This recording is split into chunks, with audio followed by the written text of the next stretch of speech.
నేను అడగడానికి అందరికీ శుభోదయం. నా పేరు కీర్తన్. ఈనాటి అష్టావధానంలో దత్తపదిలో భాగంగా నేను ఒక ప్రశ్న అడగబోతున్నాను. అందరికీ శుభోదయం. నా పేరు షన్వి.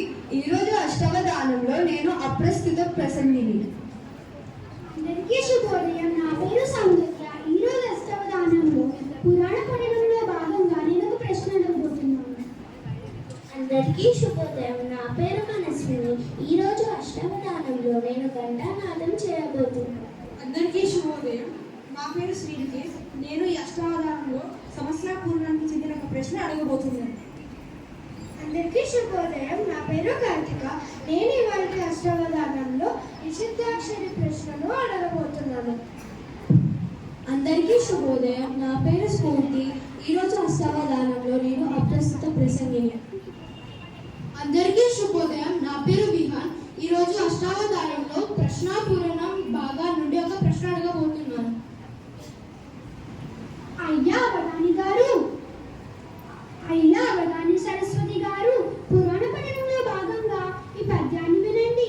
సిరిగలవానికి జల్లులు ధరునులు 16,000 దగపెండ్లాడు దిరితములకు ధరంద్రా పరమేశ గంగ విడుము పార్వతి చాలు. అయ్యా అవధాన సరస్వతి గారు, ఇది ఏ గ్రంథంలోనిది? కర్త ఎవరు? సందర్భం ఏమిటో చెప్పుకొని చూద్దాం. మంచి ప్రశ్న అడిగారు. ఇది శ్రీనాథుడు రాసిన చాటు. విషయానికి వస్తే, అయ్యా అవధాని సరస్వతి గారు, నాదొక చిన్న సందేహం. అడగమంటారా? అంతరాయిక ఇచ్చి అడగమంటారా అంటారండి. అడగండి.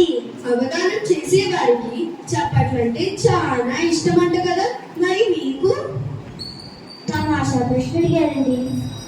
నాకు చప్పట్లు ఇష్టం ఉండవు. నాకు అట్ల కంటే కారం అట్లంటేనే ఇష్టం.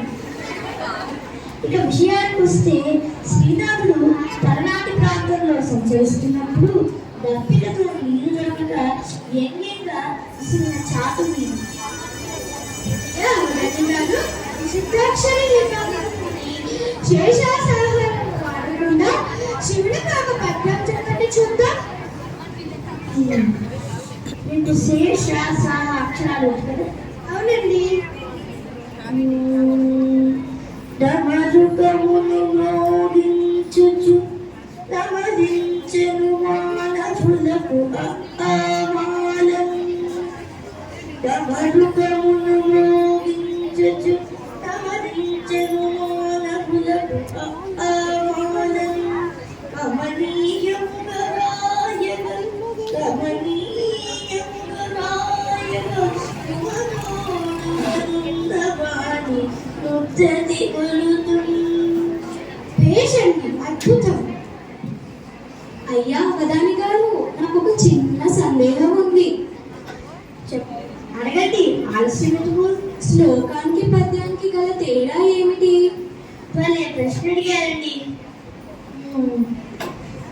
పద్యం వేగంగా వస్తుంది, శ్లోకం నెమ్మదిగా వస్తుంది. ఎందుకంటే శ్లోకం కదా. మీరు బతుకులే సుమా. అయ్యా అవధాని సరస్వతి గారు, నాకు ఒక సమస్య వచ్చింది. ఆ సమస్యను పద్య రూపంలో పూరించగలుగుతారా? అవశ్యం. అడగండి. ఏనుగులు గుంపులో వెళ్తూ దోమ గొంతులో ఇంకున్నాయట. ఇదిలా సాధ్యం అంటారు? మీరు అలా వచ్చారా?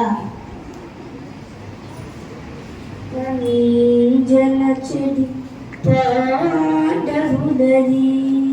అయ్యా అవధాని గారు, మీరు కోపగించారంటే నేను ఒకటి అడుగుతాను. కోపం ఎందుకు లేండి, అడగండి. భార్య తన భర్తకు వడ్డిస్తూ భర్త పశువా అన్నాడట, భార్య కోతి అందట. ఇదే విడ్డూరమండి. బాగుంది ప్రశ్న.